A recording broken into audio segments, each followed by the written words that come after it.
the odds are that it's going to be a woman. Yes. And 50 to 60% the odds are that it's going to be a minority woman, because that way you get a twofer. You agree?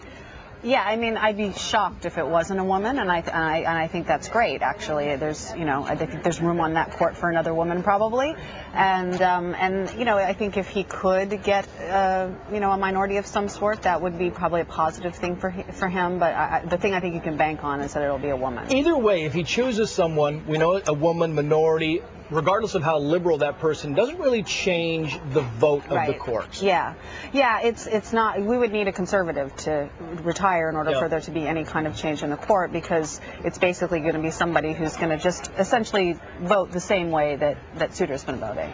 At the same time, Phil Musser, you can't really appoint somebody or nominate somebody who's too liberal, right? Because then you're talking about this ideological shift. So you have to be very careful about who it is you appoint.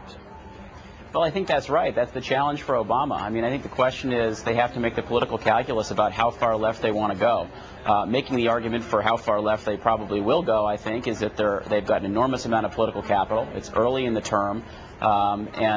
This is something that essentially could placate the very vocal left wing of their party, which frankly has been somewhat disenchanted with Obama on some issues through the first 100 days. So the question that both Republicans and Democrats will be watching very carefully is exactly how left on the leftometer is this pick. And it's going to be the most fascinating debate, because it will calibrate response from the Republicans, as well as what kind of potential payback to the very left wing of the Democratic Party it might. I want to throw some names up for you now. We've got some full screens. If we can put these up now. One of the first names that came up was on the top left is Sonia Sotomayor. She is a Hispanic woman, 16 years of court experience. Then you have Elena Kagan next to her. Elena Kagan, by the way, is the Solicitor General, which is the person who represents the White House at the Supreme Court. Diane Wood is another one. Diane Wood wrote a dissent against bans on partial birth abortions in Illinois and Washington. And Cass Sunstein was recently nominated to head the White House Office of Information and Regulatory Affairs. And the question here, Kirsten, is that you go back to Justice Alito and John Roberts, and the Democrats pilloried them. And the question is, how tough are Republicans on whomever the president decides to nominate? Well, if we're going to judge them based on the last 100 days, I would say they're probably going to make a lot of noise. And they haven't been too quick to get on board with anything Obama's doing, and I don't think there's any reason to think that they're going to start now. Yeah, Phil, do you agree with that? I mean, do you think that this is going to be a battle come Senate time? And where does Arlen Specter play into this? It's a great question. Arlen Specter obviously be a very important and pivotal vote. Arlen Specter has played a historic role in the nomination of Supreme Court justices, frankly, as has Joe Biden.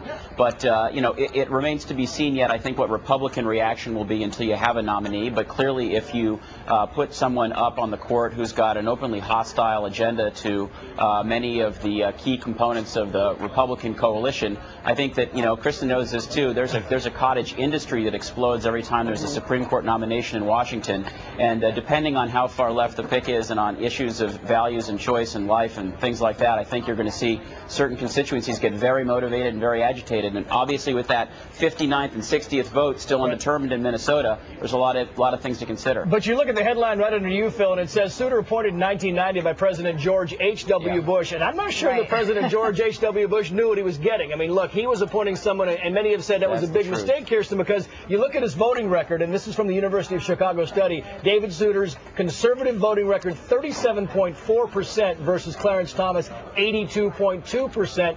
That is not what you were looking for.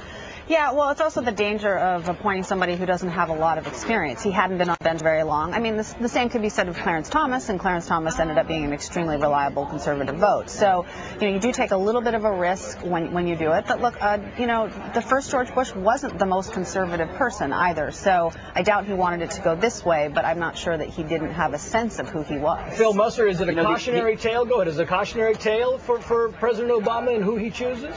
Absolutely, it's a cautionary tale. I think if you asked President Bush 41, probably his biggest legacy disappointment, I think he'd probably point to David Souter and his track record on the court. I mean, the other thing that's kind of inside baseball here is that actually confirming a Supreme Court nominee at the White House while President Obama is dealing with so many large and complicated issues consumes an enormous amount of time, energy, and focus. And so, frankly, this relatively unexpected announcement and the prospect that potentially 3 Supreme Court appointments could happen in the first term of the Obama presidency really will tax their ability to figure out how much time and energy this takes versus the next pieces in healthcare and energy. And so that's one of the big friction points that people should watch as they see this debate unfold. Musser, we got to go, and you say 3, and he's talking about Ruth Bader Ginsburg could be one of them. She is battling cancer right now. John Paul Stevens is 89 years old, so there could be 3. He could shape this court, Kristen. 10 seconds. And I think they've been planning for this. I think that they knew this was coming, and I think they are actually ready for it. Anybody handicapping? Anybody throwing names out at all? Phil, I gotta go. But I'll let Kristen do that. All right, Kirsten Come on, Powers. Musser.